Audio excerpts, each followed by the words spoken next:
നിങ്ങൾക്ക് നിസ്കരിച്ച് പട്ടി ഷോ കാണിക്കാനുള്ള സ്ഥലമാണോ നടു റോഡ്? നിസ്കരിക്കുന്ന സ്ത്രീയെ ശ്രദ്ധിച്ചു നോക്കുക. അവര് നിസ്കരിക്കുന്ന നിസ്കാരം ശരിയല്ല, അങ്ങനൊന്നല്ല നിസ്കരിക്കുക. അതെന്താ?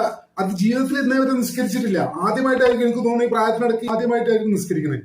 ഈ നിസ്കരിക്കുന്നത് നടു റോഡിൽ വെച്ചിട്ട് എന്തിന്? ആളുകളെ കാണിക്കാനായിട്ട്. ഇങ്ങനെ നടു റോഡിൽ വെച്ച് ആളുകളെ നിസ്കരിച്ച് ശല്യം ചെയ്യുന്ന കുറെ പൊതുശല്യങ്ങൾ നമ്മുടെ നാട്ടിലുണ്ട്. നടു റോഡിൽ മാത്രമല്ല, ട്രെയിനിനകത്ത് നിങ്ങൾക്ക് വരെ കാണാൻ പറ്റും. അങ്ങനെ പൊതു ഇടങ്ങളിലൊക്കെ ചില ഷോപ്പിംഗ് മാളിൽ ഞാൻ കണ്ടിട്ടുണ്ട്. നിസ്കരിച്ച് മനുഷ്യനെ ദ്രോഹിക്കുക, മനുഷ്യന്റെ സഞ്ചാര സ്വാതന്ത്ര്യത്തിന് തടസ്സം നേരിടുക, ഇങ്ങനെ മനുഷ്യനെ ദ്രോഹിക്കാനായിട്ട് കുറച്ച് ടൈം എല്ലായിടത്തും ഉണ്ട്. ഇത് നമ്മുടെ നാട്ടിൽ മാത്രമല്ല, എല്ലായിടത്തും നിങ്ങൾക്ക് ഇത് കാണാൻ പറ്റും. ട്രെയിനിൽ യാത്ര ചെയ്യുമ്പോൾ നിങ്ങൾ ഈ പറയുന്ന എത്രയോ ആളുകൾ ഇത് കണ്ടിട്ടുണ്ടാവും. ഇനി ഇതുവരെ കാണാത്തവർക്കായിട്ട് ഞാൻ പറഞ്ഞുതരാം. ഇതുവരെ നിങ്ങൾ ഇങ്ങനെ ഒരു കാഴ്ച കണ്ടിട്ടില്ലെങ്കിൽ ഏതെങ്കിലും ഒരു ദിവസം കോഴിക്കോട് ബീച്ച് പോയി നോക്കുക, ഒരു വൈകുന്നേരം സമയത്ത് പോയി നോക്കുക. അവിടെ നിസ്കരിക്കുന്ന ഒരുപാട് ആൾക്കാരെ നിങ്ങൾക്ക് കാണാൻ പറ്റും. എന്താ? തൊട്ടപ്പുറത്ത് പള്ളിയുണ്ട്, കോഴിക്കോട് ബീച്ചിന്റെ തൊട്ടപ്പുറത്ത് പള്ളിയുണ്ട്. അവിടെ ഒന്നും ഇവര് പോല, ഇവര് ബീച്ചിലെ നിസ്കരിക്കുള്ളൂ. ഇങ്ങനെ കുറെ ആളുകളുണ്ട് നമ്മുടെ നാട്ടിൽ. അതേക്കുള്ള ഏറ്റവും പുതിയ ഉദാഹരണമാണ് ഈ കിളവി കൂടി. നിസ്കരിച്ച് പ്രതിഷേധിച്ചു എന്നാണ് പറയുന്നത്. ആ കിളവിക്ക് പോലീസ് സ്റ്റേഷനിൽ ഒന്ന് പോയാൽ മതി, അല്ലെങ്കിൽ നാട്ടിലെ ഏതെങ്കിലും രാഷ്ട്രീയക്കാരോടോ അങ്ങനെ കാര്യപ്പെട്ട ഏതെങ്കിലും മേഖലയിൽ പ്രവർത്തിക്കുന്ന ആളുകളോടോ വക്കീൽ മുഖാന്തരോ ഒക്കെ ഇവർക്ക് അനീതി നേരിട്ടെങ്കിൽ അതിന് പരിഹാരങ്ങൾ ഇവിടെ മാർഗങ്ങൾ ഇഷ്ടം പോലെ ഉണ്ട്. അത് നേരെ മറിച്ച് റോഡിലേക്ക് കൊണ്ടുപോയി റോഡിൽ നിസ്കരിക്കാം.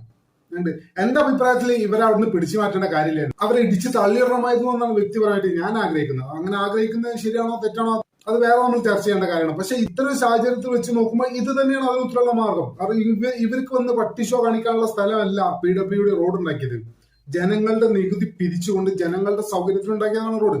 അത് ഇവർക്ക് പട്ടി ഷോ കാണിക്കാനുള്ള സ്ഥലമല്ല. അപ്പൊ നിങ്ങൾ ദൈവത്തിനെ ആരാധിച്ചോളൂ, അദ്ദേഹത്തെ പ്രീതിപ്പെടുത്തിക്കോളൂ, അതിനൊന്നും ആരുടെ എതിരല്ല. പക്ഷെ ദയവ് ചെയ്ത് നാട്ടുകാരെ ബുദ്ധിമുട്ടിക്കരുത് പ്ലീസ്. ദയവ് ചെയ്ത് വിശ്വാസികളായ ആളുകൾ ദയവായി പൊതുജനങ്ങളോട് സഹകരിക്കുക. എല്ലാ മതവിശ്വാസികളോടാണ് ഞാൻ പറയുന്നത്. ദയവ് ചെയ്ത് നിങ്ങളുടെ ആരാധനാ കാര്യങ്ങളൊന്നും നിങ്ങൾ റോഡിലേക്ക് കൊണ്ടുവരരുത്. നിങ്ങൾക്ക് ഭർത്താവിന്റെ കുടുംബത്തിൽ നിന്ന് സ്വത്ത് ഭാഗം വെക്കുന്ന കാര്യത്തിൽ എന്തെങ്കിലും അനീതി നേരിട്ടിട്ടുണ്ടെങ്കിൽ അത് നിങ്ങൾ പോലീസ് സ്റ്റേഷനിൽ ചെന്ന് പറയാം.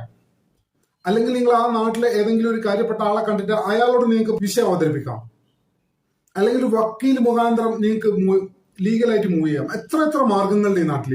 അതിനൊക്കെ പകരം ഒരു കീറച്ചാക്കും വലിച്ചിട്ട് നാട് റോഡിൽ നിന്ന് പട്ടി ഷോ കാണിക്കുന്നവരെ ദയവ് ചെയ്ത് നാട്ടുകാരെ ബുദ്ധിമുട്ടിക്കരുത്. ദയവ് ചെയ്ത് നാട്ടുകാരെ ബുദ്ധിമുട്ടിക്കരുത്. ഇവിടെ ശ്രദ്ധേയമായ മറ്റൊരു കാര്യമുണ്ട്. ഈ ഒരു കാര്യത്തിനോട് മുസ്ലിം സമൂഹം വളരെ പോസിറ്റീവായാണ് പ്രതികരിച്ചത്. അവരിതിനെ ന്യായീകരിക്കാൻ നിന്നിട്ടില്ല, അവർ ഇതിനെ തള്ളിക്കളഞ്ഞിരിക്കുന്നതാണ്. വിശ്വാസികളായ ആളുകളോട് പറയാനുള്ളത് എന്താണെന്ന് വെച്ചാൽ, നിങ്ങളെ വിശ്വാസവും നിങ്ങളെ ആരാധന കർമ്മങ്ങളും നിങ്ങളെ വീട്ടിലോ അല്ലെങ്കിൽ നിങ്ങളുടെ പള്ളിയിലോ ഒതുക്കുക. ദയവ് ചെയ്തിട്ട് ഇത് പൊതു ഇടങ്ങളിലേക്ക് കൊണ്ടുവരരുത്. എപ്പോഴും നാട്ടുകാർ ഇത് ക്ഷമിച്ചെന്ന് വരില്ല.